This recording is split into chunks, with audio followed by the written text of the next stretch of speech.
Hello guys, welcome to my YouTube channel Informates. In this particular video, I will tell you three main conditions where you people should not take a Imodium. So what are those three main conditions where you people should not take a Imodium? So first of all, number one, if someone is pregnant, so Imodium should not be given to that lady because it is not safe in pregnancy. Number two, those people are children, they are under 8. It's mean that if their age is 8 or below, so they should not also take a Imodium. The third one is those people, they have bloody diarrhea, they should not take an Imodium because it is contraindicated in this kind of condition.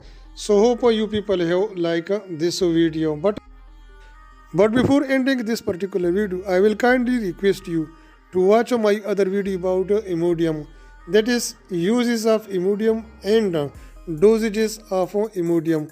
Those two videos will also help you a lot because those videos are very important about the Imodium uses and dosage.